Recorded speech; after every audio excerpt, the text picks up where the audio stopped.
This is Aziz Ansari. I'm Jesse Eisenberg. You're listening to Extreme Scene. Extreme Scene. Thank you, Jesse Eisenberg and Aziz Ansari.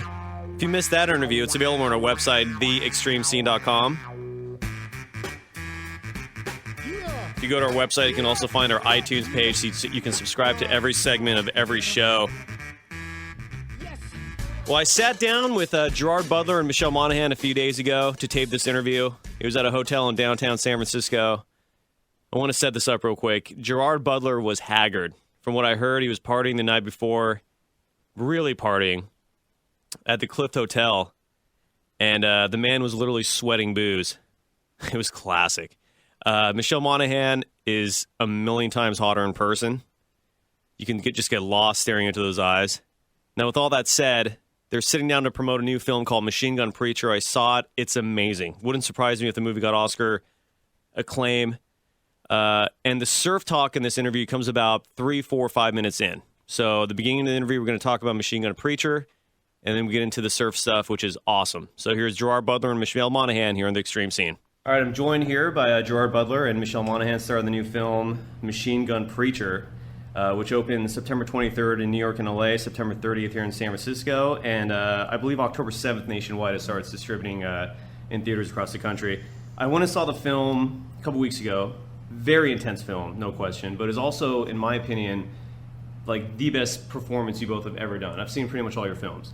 How difficult was it to prepare for a film that's this emotional? I mean, it couldn't have been easy, I could tell just from seeing it myself.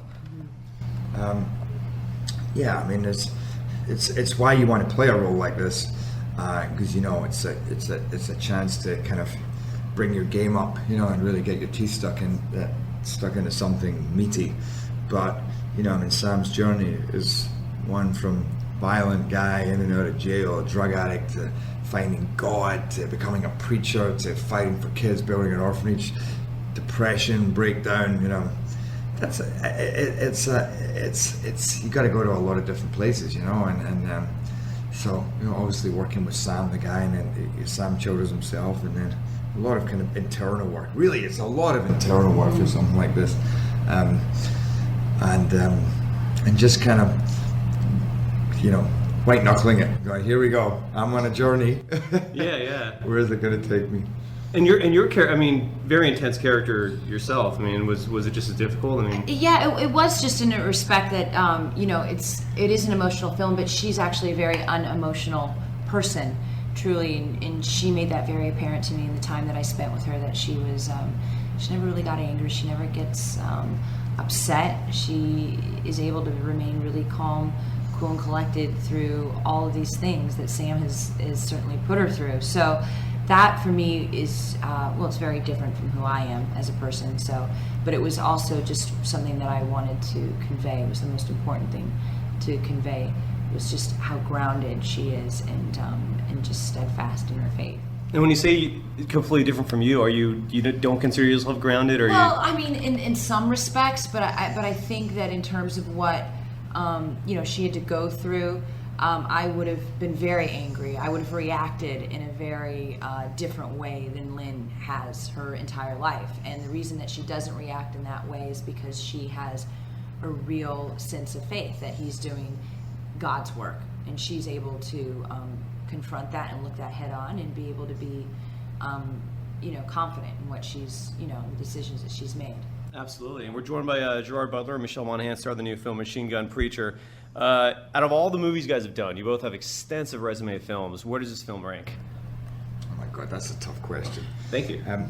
It's you know, different films represent different things. In terms of a movie that is important in a world scale, you know, and on a kind of humanitarian level, on a film that I've seen incite people, you know, be so impactful, bring out such a reaction from people, this would be number one. You know, I thought 300 brought out pretty intense reactions, but this, because it is about something that is of today, that, you know, it can make a difference, then it feels very important. How about yourself, Michelle? Same, exactly the same. I mean, this movie moves me, and it's moving audiences, and you know, I'm really proud of that. I'm really proud of this movie. Nice. And speaking of different forays, you guys have done like all types of films: action, drama, comedy. Michelle, you did a movie which, in my opinion, is to this day one of, if not the most underrated comedies, at least of the last decade, and that was A Heartbreak Kid. And you play that role just perfectly. Like your character is the girl that every guy wants to marry. Is what, in your opinion, in both your opinions, because you did the movie with Jennifer Aniston recently, that was a comedy, The Bounty Hunter. What's your favorite type of film to make? Like, what's the funnest? Is it comedy? I mean, just for obvious reasons, or do you like doing the heavier stuff? I mean, it just depends on what side of the bed I wake up on, truly. I mean, I just finished a great comedy. It was so well written, a real irreverent, great comedic role, and it was so much fun, but also really kind of challenging. What's the film? It's called Gus. Okay. With Rhoda Mitchell. Nice. It's it's just really, I mean, I love action as well, and I love drama, and I really love kind of digging deep. Really love digging big and kind of going to the darker kind of side of myself as well. So I can't really pick or choose one, honestly, and that's kind of very vague. That's all right. How about you, Gerard? I mean, you said what's the best to do and what's the most fun. The most fun is obviously comedy, but black comedy. Yeah. Like a rock and roller, maybe more than a bounty hunter. That you actually laugh. I laugh at my own stuff, and I never do that normally in comedies.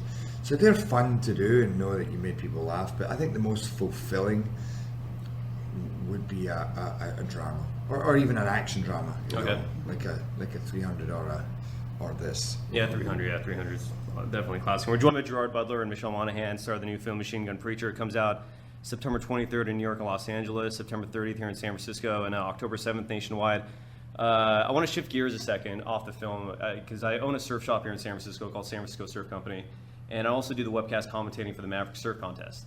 So this film, so you're venturing into this film that like really touches with a lot of people I know personally. And correct me if I'm wrong, because so far everything you know is pretty much speculation. It's you're playing a character, Frosty Hessen, who's Jay Moriarty's mentor, and that's pretty much what this film is about. Last I read, it's not titled. What can you reveal so far about this film? Because I know like your physique's a little leaner than usual, your hair is lighter. Like what can you tell about the film so far? I mean, it's the story of these two characters. You know, I mean, Jay Moriarty met him when he was very young, when he was like 7 years old, and was inspired him. You know, they lived next door to each other. This was his hero, and he went to him as a 15-year-old and said, "Buddy, I want to surf big waves, and I want to surf Mavericks." And Frosty said, "Get out of here! You're kidding yourself, on. You know, you're nuts." And he kept coming at him, and Frosty saw this kind of incredible kid, and that's what's, you know. So for me, what I love about it is not being a surfer myself, but having a huge respect for surfing in the surf world. This is a movie that goes deep into surfing and kind of says you need to be pretty special to be a surfer in the first place. Mm-hmm. Then to be a great surfer requires something more, but to be a big wave surfer requires even more than that. And it kind of goes into the philosophy and the spiritual side and the emotional side, and what these two brought out of each other as well. You know, how they affected each other's lives, and then how Jay went on to, you know, in a lot of ways inspire the surfing world.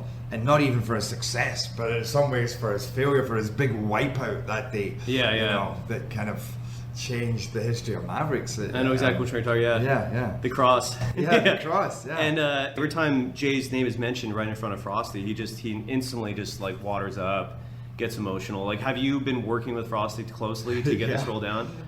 Totally. I've been hanging out with Frosty a lot. I've been up to Santa Cruz to see him a couple of times. Stayed with him. He's been down LA a couple of times. We're going away actually for a few days before, just somewhere else to surf. He's been teaching me to surf as well, which is amazing. That is amazing. Being taught by the guy playing in the movie is pretty exceptional. So I'm always asking him questions about Jay and his relationship with Jay. I would be anyway, just having read the script and being so fascinated by the story. But you know, it's like I'm so excited to be involved in that project. How's your surfing going? The lessons? Because where you're from, Scotland, there's actually surf there too. They even have a contest. Great surf, but the water's cold. It is. So is here, yeah. Although, by the way, I don't know if you've ever seen that short film called The Darker Side of the Lens. No. 6-minute short film about surfing in Ireland. This artist that surfs. It's amazing. I'll check you it out. just watch this and go, I want to go surfing in Britain, off the coast of Ireland or off the coast of Scotland. It's stunning cinematography and everything. But my surfing's going not bad. I mean, obviously, I'm not going to be exactly a Frosty or a Jay, but I've really stuck in there. I gave up my summer and moved to Malibu, and you know, I've surfed as much as I can, and I think, you know, I should be able to pull off a few things in the movie. No, and Michelle, you're from the Midwest, I but am. have you gotten a chance to do something like that, like get in the water? And... Yeah, my husband's a big surfer, so Really? yeah, he taught me how to surf. I'm not a great surfer, but I can get up. Where do you go? Like where? We go to Malibu. We go down to Newport. Have you been two to been- Costa Rica for a few times? There you go. Yeah. Have you two been hitting the water together at all? No. Awesome. No. Awesome, dude. I Well, like when you say hitting the water. That's what happens when you know. Yeah, when exactly. you go surfing. Exactly. I love it, you guys. Bam down. Beautiful. Well, thank you for spending a few minutes with me. The movie is called Machine Gun Preacher. And last question, real quick. I'm curious to know this. Sam Childress. I never knew about him until this film. Him and his family, were they happy with the way you guys portrayed them? Apparently, very happy. Good. You know, I mean, he makes a joke that he wishes I could have been as good looking as he is. but when the writer screened it to them, Jason, he was very close with Sam. You know, spent like a year and a half with him. He called up and said, dude, they loved the movie, and that Lynn had pulled him aside and said, yeah, you got Sam. Awesome. So I think we like it. Great work, you guys. I mean, Thank you. I literally, when I saw the film, I emailed the publicist and was like, this has to be an Oscar contender. I hope it is, at least. In my opinion, it's that good. But and it comes out September 23rd in New York and Los Angeles, September 30th in San Francisco, and October 7th nationwide. Machine Gun Preacher, Gerard Butler, Michelle Monaghan. Thank you very much, you guys. Appreciate it. Thank you. Thank you. Cheers. And that was Gerard Butler and Michelle Monaghan. Notice how excited they got the moment the topic shifted to surfing. It's almost like they were just sleepwalking until we got to that topic. Awesome. Always love passionate surfers. And if you missed that interview or any part of it, want to listen to the whole thing, just go to our website, theextremescene.com. That's theextremescene.com. We podcast every segment of every show and is available there, as well as a link to our iTunes page where you can subscribe to our show for free. We'll have more of the Extreme Scene coming up next on the Sports Byline Radio Network and the American Forces Broadcast Network.